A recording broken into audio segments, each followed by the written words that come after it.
popular story of It follows a group of kids who call themselves the Losers Club in Derry, Maine. They end up getting attacked by an evil shape-shifting clown named Pennywise, who attempts to kill them. This is one of Stephen King's most popular stories. It was adapted in the 90s as a miniseries with Tim Curry playing Pennywise. More recently, it was remade as Part 1 and Part 2, with Bill Skarsgård playing the character. With both films basically concluding the story, there really didn't seem to be anything left to tell. Or is there?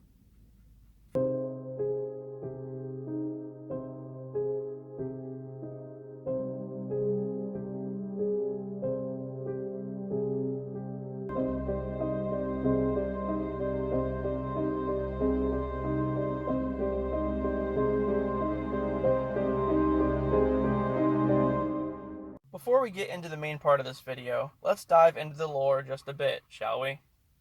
Every 27 years, Pennywise the Dancing Clown comes to terrorize the people of Derry, Maine, by feeding on human beings. But, is he an actual clown?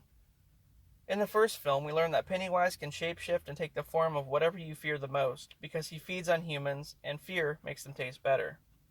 At the conclusion of the first film, the Losers Club confront Pennywise in the sewer, where he seems to have a lair established, and they kick his ass until he disintegrates, basically.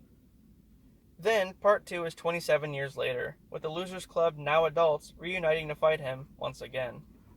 In this one, we learn that Pennywise is obviously not a human man. So, what the hell is it? Well, we learn that whatever it is has taken the form of Pennywise the Dancing Clown. Back in the 19th century, there was a man named Bob Gray who performed under the name Pennywise the Dancing Clown with a traveling circus. Unfortunately, though, the circus made the mistake of going to Derry, where Gray got killed by It, who then shapeshifted and stole the form and identity of Pennywise to lure in unsuspecting children to feed on them. Children often fear clowns, and It knew this. That's the backstory we begin to hear in Part 2, but it turns out to be a fake-out. The real backstory goes as follows. The creature known as It is an ancient eldritch spider demon from another dimension who landed on Earth from outer space in what was basically an asteroid attack a long time ago. The entity landed in what would eventually become Derry. It's here where the entity adopted the cycle of killing and eating people every 27 years. Usually, its feeding spree would be marked by great tragedy, like a mass murder or some kind of tragic event.